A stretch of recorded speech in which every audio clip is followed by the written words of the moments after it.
Barrister Aloy Ejimako, thank you for your time with us today. It's my pleasure having you. Make I just start by asking this question. You don't see Nnamdi Kanu? Yes, I met him yesterday for almost 3 hours at the headquarters of the DSS in Abuja. And we had quite an interaction, private interaction initially, and later on he was interviewed by 3 DSS officers in my presence.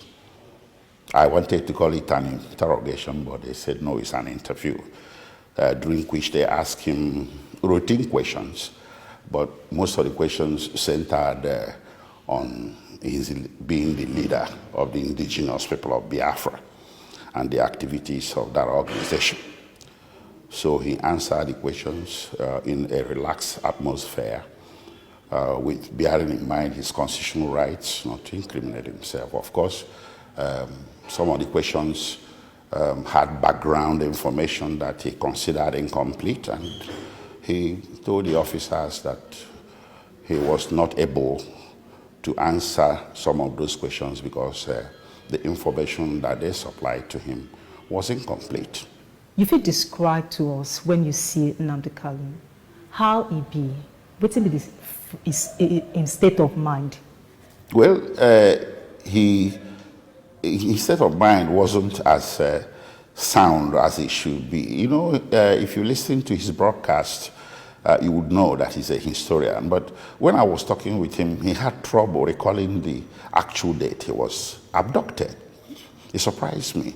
So to jog his memory, I asked him how many nights he spent in Abuja before he was brought to court. He told me 2 nights. So he was brought to court on Tuesday, the 29th June. So we figured he must have been brought into the country on Sunday, the 27th. So when I mentioned that date, he said, sure, that's the date. But I took particular note of that. I also noticed that he had a visible injury on his right wrist. I asked him what it was. He said it was where they had chained him, put the chain on him, and chained him to the concrete floor in Nairobi, Kenya. And he has disappearing injury on the left wrist and an injury right here at the nape of the neck. He appears like somebody who has been mentally traumatized, you know, so he's unwilling to talk about one or 2 things until you prompt him. Like when I prompted him about the date, that's the conclusion I drew, how many nights he spent in Abuja. Is he afraid? No, he's not. He's traumatized. If you tell us more about what's happened, because you just mentioned Kenya, and Kenyan government don't come out to talk, say, they no arrest Nnamdi Kanu for Kenya. So tell us more about this. What happened is this. Mazi Nnamdi Kanu entered Kenya, I believe, on a certain date, right around April this year. I'm not sure. I'm trying to establish the actual date of entry. But I have documentation from a Kenyan hospital that placed him in Kenya as of 14th April this year, 14th May.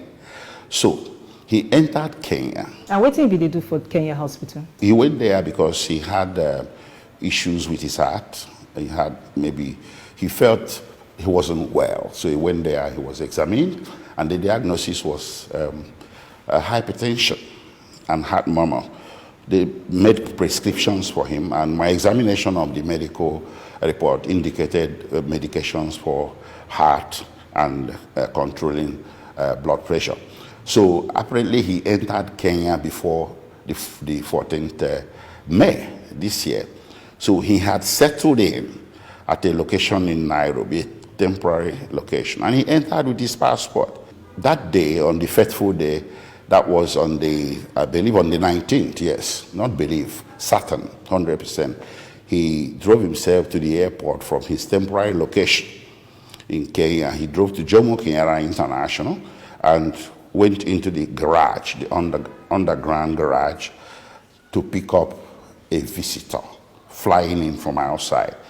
Okay, that is not necessary for this discussion, the identity or whatever. So the moment he got into the parking lot, the garage, a group of several men well armed to the teeth. And this now waiting Nnamdi Kanu tell you about what you remember of waiting happened before they bring him to Nigeria. This is what he told me, and his recollection of this was very, very lucid and clear. Tell us about it. Yeah, so now they swooped on him. They gathered and grabbed him, okay, in a very physical, rough way, and he raised the lamb.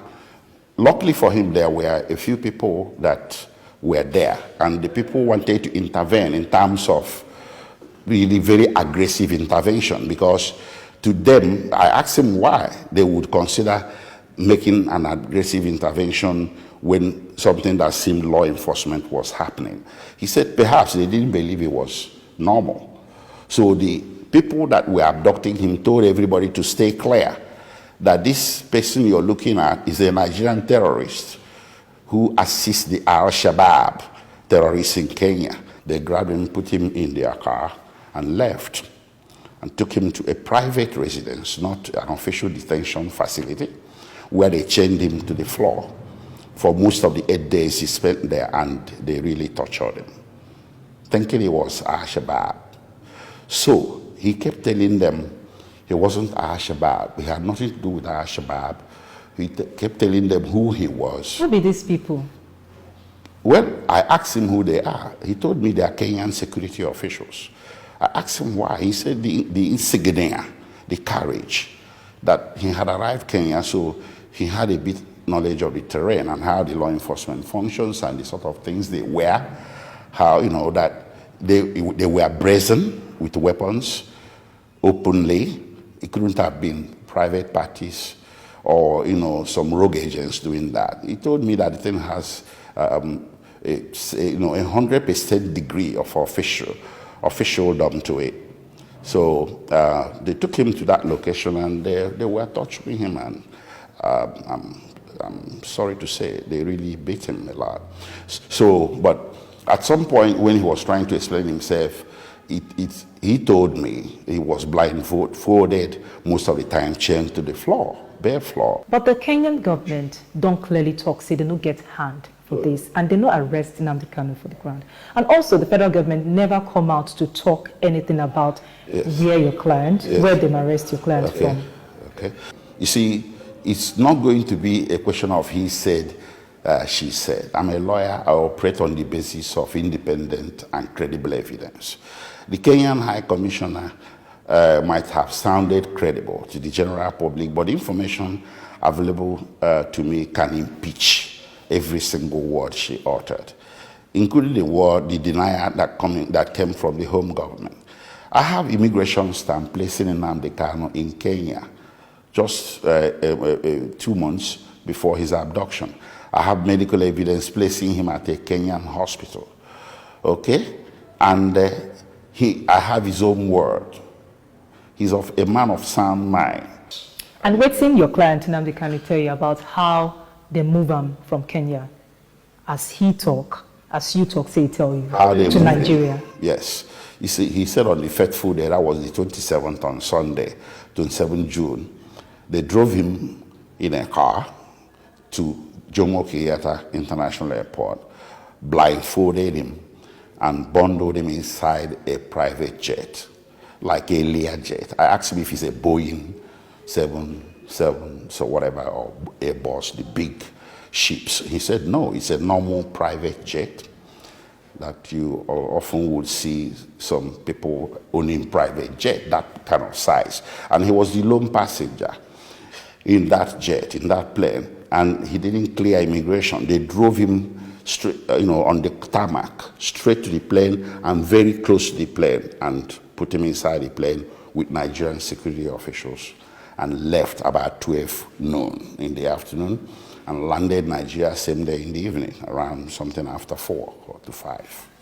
Make we talk about the trial where go begin again on the 26th of July. Yes. How prepared Unadi for that trial? Well, we are, but there's not going to be any trial. There's going to be trial within trial. What happened to Nnamdi Kanu is, by legal definition, worldwide legal definition, what is called extraordinary rendition. It's a state crime. It's a crime by the state. If a private individual abducts or violently and illegally seizes another individual, it's called kidnapping, and in some jurisdictions, it's a capital offense. When state does it, it's called extraordinary rendition. That's what happened. So if you rendered or you renditioned a fugitive or a suspect, you have lost jurisdiction to try that suspect because you committed an international crime. You broke your own laws.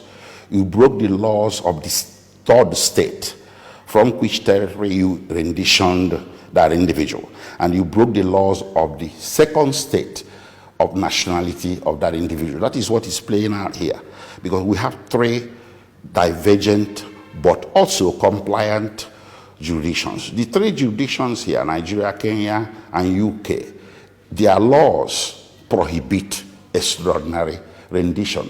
Okay, so they've been calls don't come from different quarters, from different groups, say the federal government must handle this case on a fair note, that the trial must happen, Nnamdi Kanu trial must happen on a fair note. Does this make you optimistic? Fair trial? That Nnamdi Kanu must have a fair trial? You see, there is it's an oxymoron. It's a contradiction to say that a jurisdiction that broke the laws of three countries and the international law, that's the fourth component, to bring a suspect before that jurisdiction should be expected to give fair trial to such individual. But like I said, we haven't even gotten to that bridge yet. When we get to the bridge of whether he's going to get fair trial or not, we are going to ventilate it. The bridge we have to cross first is the bridge of testing the impact of the jurisdiction of Nigeria to try Nnamdi Kanu for any criminal offenses stemming from the extraordinary rendition.